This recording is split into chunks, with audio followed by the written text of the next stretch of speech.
Hello बच्चा party. आज की क्लास में बात करने वाले एक बहुत ही इंपॉर्टेंट क्वेश्चन की जो क्लास 10th बोर्ड एग्जामिनेशन में बार बार पूछा जा रहा है। बहुत सिंपल सा क्वेश्चन है बट स्टिल बच्चे कहीं ना कहीं छोटी छोटी गलतियों की वजह से मार्क लूज कर रहे हैं। Now what is the question, थोड़ा पढ़ते हैं और समझते हैं कि कहाँ बच्चे गलतियां कर रहे हैं और कैसे हम इन गलतियों को सही कर सकते हैं। तो the question is an element A react with water to form a compound B. तो बेसिकली यहाँ एक एलिमेंट ए की बात कर रहे हैं। तो if it is an element तो दो ही केस बन सकते हैं, या तो ये मेटल होगा या फिर क्या होगा, नॉन मेटल, राइट। तो हम जब इस कंपाउंड ए को रिएक्ट कर रहे हैं कंपाउंड वाटर के साथ, ये कंपाउंड बी फॉर्म कर रहा है और पता नहीं कंपाउंड बी क्या है, लेकिन इसके लिए एक हिंट दिया है which is used in white washing. और व्हाइट वॉशिंग में हम क्या यूज करते हैं, कैल्शियम हाइड्रोक्साइड सॉल्यूशन, और we can say quick lime. हम जब पानी में घोलते हैं तो वो सॉल्यूशन हमें मिलेगा, उसे हम व्हाइट वॉशिंग में यूज कर रहे हैं। सो हिंट क्लियर है। Now the next thing is the compound B on heating forms an oxide C. अब बोला अगर इस कंपाउंड बी को अगर मैं हीट करना शुरू करूं तो हीट करने पे मुझे एक ऑक्साइड मिलेगा और उस ऑक्साइड को मैं सी मार्क कर दिया अभी के लिए, right. Now the next thing is when this C is treated with water, it gives back B, मतलब हमें वापस से B मिल जाएगा अगर उसको वाटर साथ रिएक्शन कराते हैं तो। Now the question is identify A, B and C, give the reactions involved। पहले तो A, B और C आइडेंटिफाई करना है, फिर रिएक्शंस जो भी हुई हैं वो बतानी भी है, मतलब we need to write the reactions। Now question में कहीं लिखा नहीं है कि बैलेंस केमिकल इक्वेशन लिखनी है, बट इफ जब भी आप कोई भी रिएक्शन लिखोगे तो कोशिश करो कि आप बैलेंस्ड फॉर्म में ही लिखो, right.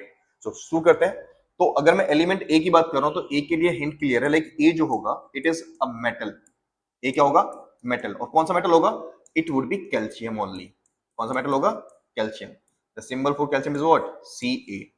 Now the next thing, reaction क्या थी कि अगर इस ए को हम रिएक्ट कराएं वाटर के साथ, मतलब अगर मैं कैल्शियम लूं और इसको रिएक्ट कराएं वाटर के साथ, तो हमें क्या मिलने वाला है, हमें मिलेगा एक कंपाउंड बी जिसको हम व्हाइट वॉशिंग में यूज कर रहे हैं। तो क्या मिलेगा, CaOH whole twice. So basically this is the reaction. और जब रिएक्शन होगी तो ऑब्वियसली बात है यहाँ बहुत सारी हीट भी जनरेट होगी। सो अगर हीट जनरेट हो रही है तो हम इस रिएक्शन को कह सकते हैं एक्सोथर्मिक रिएक्शन।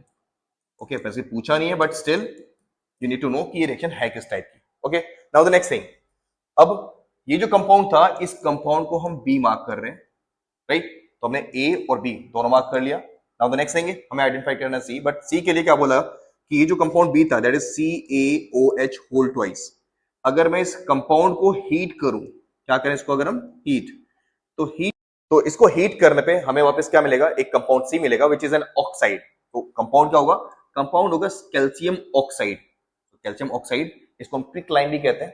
तो हमें एक ऑक्साइड मिल रहा है, right. Now the next hint is अगर मैं सी को रिएक्ट कराऊं विद वाटर, इफ मैं इसको ट्रीट करूं विद वाटर के साथ, मतलब हमारे पास CaO है, अगर मैं इसको वापस से वाटर के साथ रिएक्शन करा दूं तो वाटर के साथ रिएक्शन करने पे ये क्या फॉर्म कर देगा, CaOH होल ट्वाइस, मतलब मुझे वापस से B मिल जा रहा है यहाँ। क्लियर है, दिस कंपाउंड वाज C। तो हमने यहाँ A, B और C जो भी है वो सब आइडेंटिफाई कर लिया, राइट। इसके अलावा जो भी रिएक्शन यहाँ इन्वॉल्व थी हमने सारी रिएक्शन लिख ली है। नाउ थोड़ा सा काम आपके लिए भी है, अभी जो मैंने रिएक्शन लिखी है मैंने एक रॉ रिएक्शन लिख दी है, बट स्टिल ये रिएक्शन अभी बैलेंस नहीं है, तो you need to balance the reactions. Okay, now तो बस जाते जाते अब थोड़ा सा काम आपको करना है। काम क्या है, हम ऑलरेडी ABC आइडेंटिफाई कर चुके हैं, राइट। तो ए का क्लियर है कि वो एक मेटल था, दैट इज कैल्शियम, सिंबल हमने लिख दिया। Now you just need to write कि ए, बी और सी का केमिकल नेम या कॉमन नेम क्या है, just write in the comment section. Now meet you in the next video.